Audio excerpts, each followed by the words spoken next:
Assalamualaikum warahmatullahi wabarakatuh. Waalaikumsalam warahmatullahi wabarakatuh. Alhamdulillah, kita panjatkan puji syukur kehadirat Allah Subhanahu wa taala karena kita dalam keadaan sehat walafiat dan dapat berjumpa dalam kesempatan hari kali ini.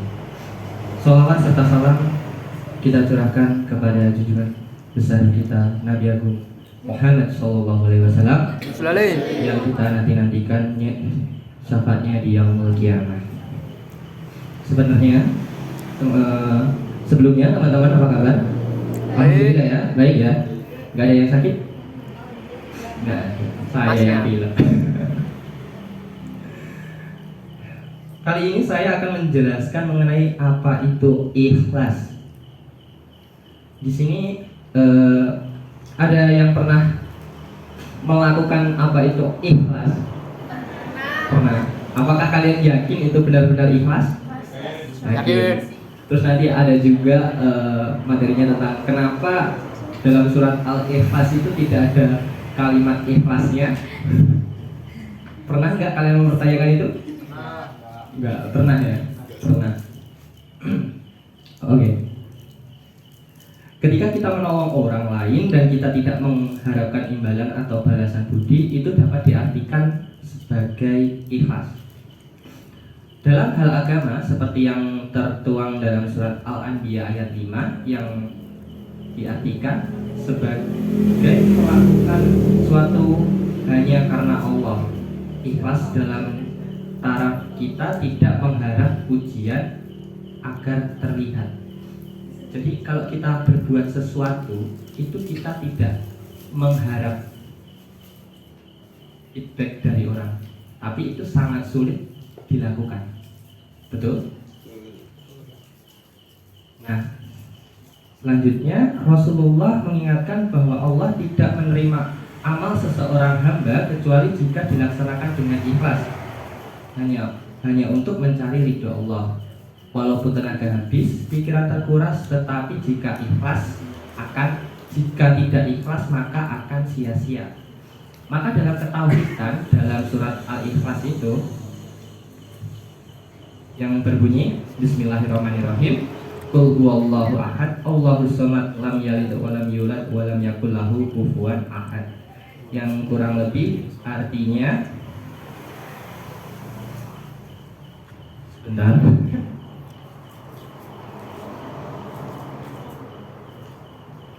Loh, kok Qul huwallahu ahad, tiada Tuhan selain lam yalid wa lam yulad.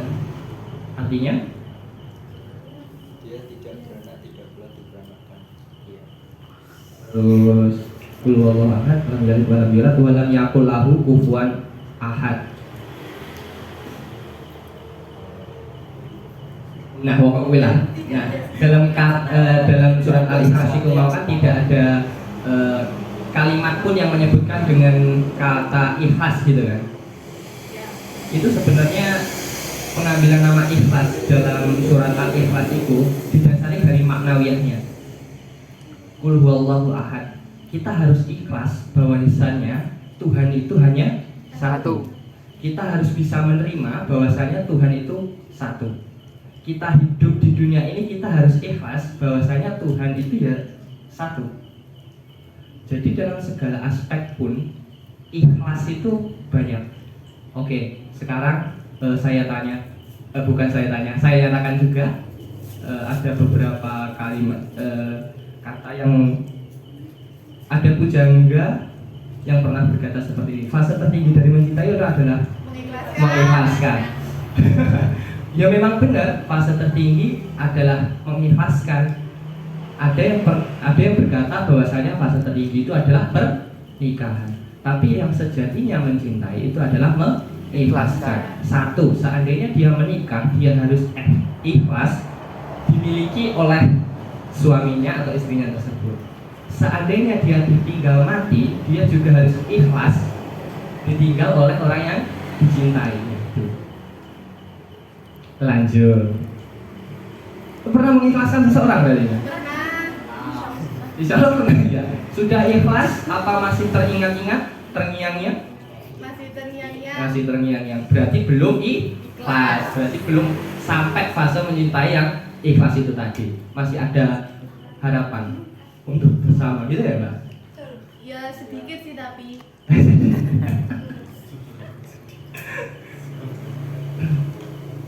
Ikhlasnya seseorang hamba tidak dapat diukur dengan apapun, tetapi rasa ikhlas tersebut menyebabkan seorang hamba mendapatkan pahala yang besar dari Allah. Bagaimana jika kita beribadah atau melakukan kebaikan karena terpaksa, maka Allah tidak menghitungnya sebagai amal baik. Maka Allah tidak menghitungnya sebagai amal baik dan bukan perbuatan ikhlas. Sudah berapa menit? 5. Waduh, pas sekali ya teman-teman. Tapi mau ada tanya sesi jawab setelah ini ya. Demikian saudaraku sekalian, dengan memahami konsep ikhlas ini kita berlatih melakukan sesuatu karena ikhlas. Sekian ceramah saya hari ini. Hidup tanpa kasih terasa hampa. Cukup sekian, terima kasih dan sampai jumpa. Wassalamualaikum warahmatullahi wabarakatuh. Waalaikumsalam warahmatullahi wabarakatuh. Oke, itu tadi materinya tentang ikhlas. Nah, di sini ada teman-teman yang mau bertanya tentang ikhlas itu tadi, atau yang mendekati ikhlas tadi yang cinta. Aduh, jangan ya. Silakan, ada yang bertanya? Atau pertanyaan silakan. Farid? Farid? Oke, Mas Wahyu.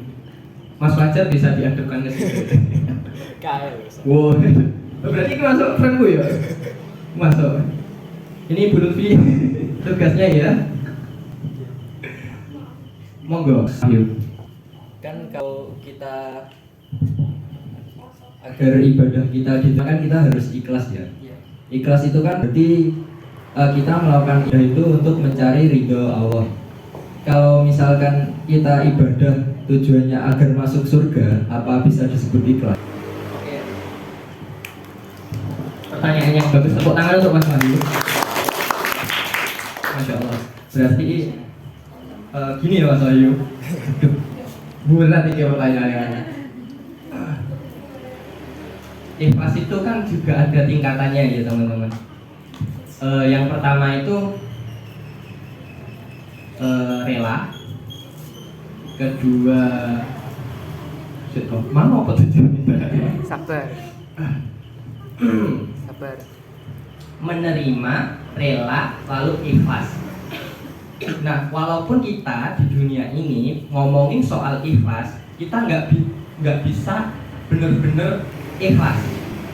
Karena yang hakikat atau yang hak sebenar ikhlas itu adalah yang maha ikhlas. Paham gimana?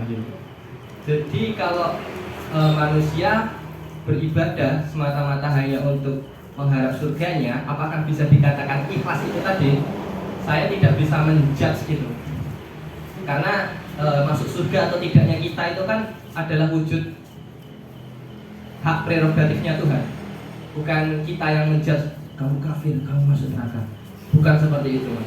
Jadi kalau ditanya apakah kalau kita mendambakan surganya Allah itu, kalau dalam beribadah kita mendambakan surganya Allah itu termasuk ikhlas atau bukan?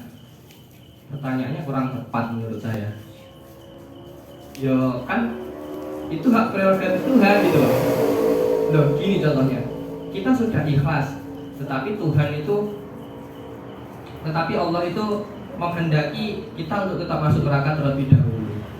Loh kita kan nggak tahu akhirnya nanti gimana. Lawang saya juga belum pernah ke surga atau neraka. Gitu ya Mas Wahyu. Terjawab? cukup. Oke. Ada pertanyaan lagi?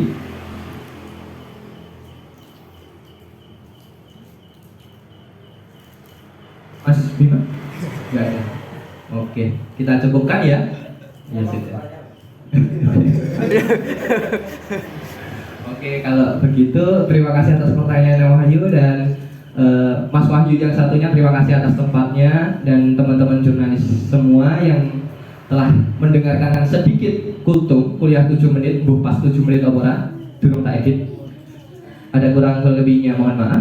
Wassalamualaikum warahmatullahi wabarakatuh. Waalaikumsalam warahmatullahi wabarakatuh.